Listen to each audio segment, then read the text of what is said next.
Hello friends, आज हम पढ़ने वाले हैं वर्क डन बाय स्प्रिंग। मतलब work done by spring force, ऐसा बोल सकते हैं। तो हम पढ़ने वाले हैं work done by spring force. अब देखो, मान लो एक स्प्रिंग है मान लो है। देखो ऐसी स्प्रिंग है, इधर मैंने ब्लॉक को रखा है और ये नेचुरल लेंथ पे अभी स्प्रिंग नेचुरल लेंथ पे। अब मैंने क्या कि इसको खींचना चालू किया और इसमें कंप्रेशन मतलब इलोंगेशन आ गया। देखो कुछ मान लेते हैं, एक्स का इलोंगेशन आ गया, एल नॉट लेंथ थी और एक्स का इलोंगेशन आ गया। देखो ये ब्लॉक वही है और अभी L not plus x length हो गई। अब हमें बताना है स्प्रिंग ने जब एल नॉट से एल नॉट प्लस एक्स तक खींच गया तो स्प्रिंग का वर्क क्या होगा, वो हमें बताना है। तो इसमें क्या करेंगे वो देखो स्प्रिंग फोर्स क्या होता है। स्प्रिंग फोर्स के एक्स होता है। देखो इस पे इधर के एक्स लगा है, डिस्प्लेसमेंट इस तरफ है और डिस्प्लेसमेंट तो हमारा एक्स है डिस्प्लेसमेंट, लेकिन ये माइनस डायरेक्शन में माइनस के एक्स है। तो बस हम कर देंगे फोर्स इंटू डिस्प्लेसमेंट,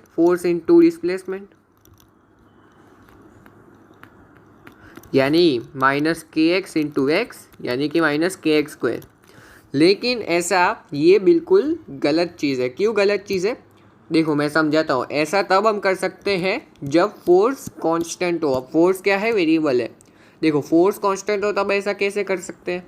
देखो हमने पढ़ा था पहले कि जो वर्क डन होता है एफ डॉट डी एस का इंटीग्रल। अब अगर फोर्स कांस्टेंट हो तो हम उसको इंटीग्रेशन के बाहर ला सकते हैं। Work done force into integral displacement, जिसको हम लिख सकते हैं, वर्क को लिख सकते हैं एफ एस। ये कब हो सकते हैं, एफ एस कब कर सकते हैं, जब फोर्स कांस्टेंट हो। इस बार तो फोर्स वेरिएबल हो गया, तो बस अब इंटीग्रेट हमें करना पड़ेगा। देखो वर्क डन जो है वो इंटीग्रल एफ डी एस।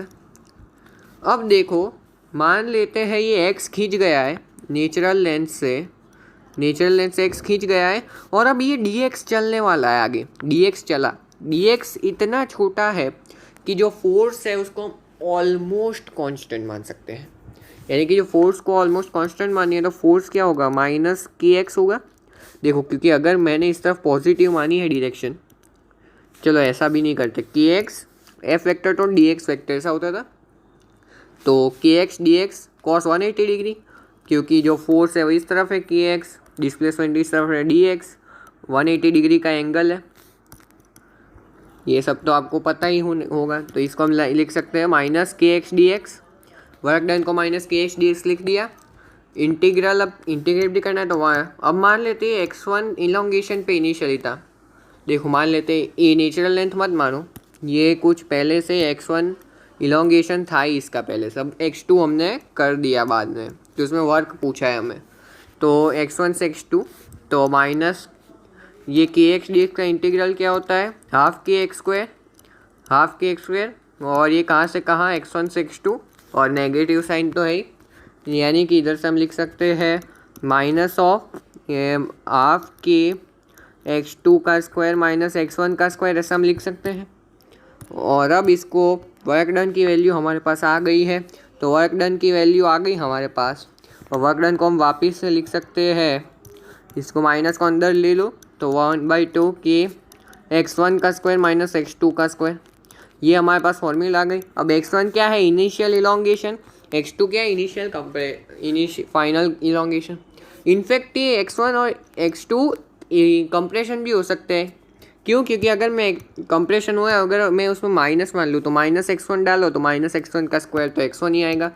यानी कि जो x1 है वो इनिशियल इलोंगेशन या फिर कंप्रेशन है और x2 भी वो फाइनल इलोंगेशन या फिर कंप्रेशन है। ठीक है, तो मान लो अगर मैं पूछूँ आपको कि ये स्प्रिंग है, इसका फोर्स कांस्टेंट 40 दिया है, 40 न्यूटन पर मीटर, और ये ब्लॉक ऑफ मास 20 kg को मैंने डिस्प्लेस किया है एक्स से।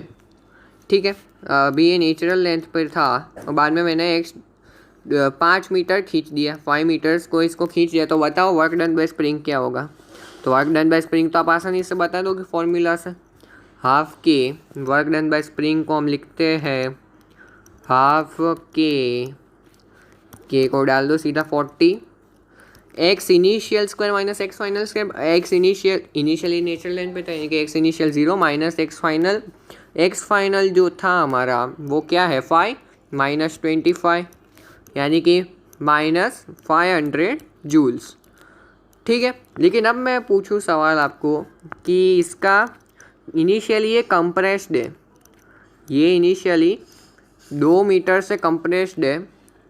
ये 1 मिनट कुछ गड़बड़ देखो, ये नेचुरल लेंथ है और इनिशियली 2 मीटर कंप्रेस्ड। इसको फाइनली मैंने खींच खींच के इसको मैंने 1 मीटर इलोंगेट कर दिया और वापस डेटा वही है कि इक्वल टू 40 है।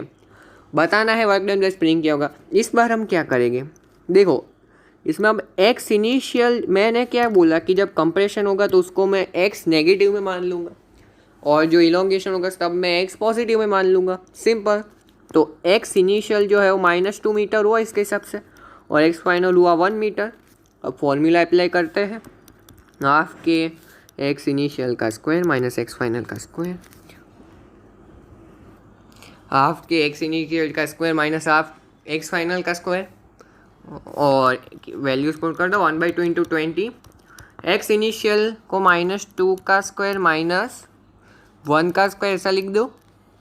जैसे से 10 इंटू 4 माइनस 1 इक्वल टू 30। लेकिन अब तो पॉजिटिव हो गया। पॉजिटिव कैसे है, देखो जब ये कंप्रेस था और हमने इसको छोड़ दिया तो ये इस तरफ जाएगा और कंप्रेस इसलिए स्प्रिंग फोर्स भी इधर लगेगा कि एक्स और ये इस तरफ भी जा रहा है, यानी कि वर्क डन पॉजिटिव आ गया।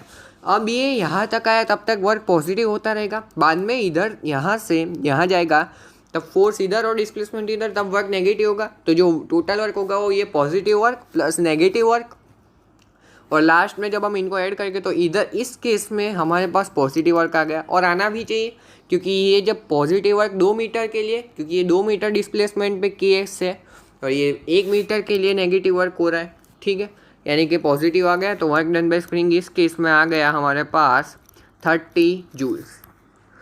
ये वर्क डन बाय स्प्रिंग की फॉर्मूला हमें याद रखनी है, बहुत इंपॉर्टेंट है, हर जगह यूज़ होगी। स्प्रिंग पोटेंशियल एनर्जी भी हम इनफैक्ट डिराइव करने वाले हैं तो उसमें भी ये यूज़ होगा। तो वर्क डन बाय स्प्रिंग तो यही है, हाफ के एक्स इनिशियल का स्क्वायर माइनस एक्स फाइनल का स्क्वायर। तो इस वीडियो में हम यहीं तक रखते हैं। Thanks for watching.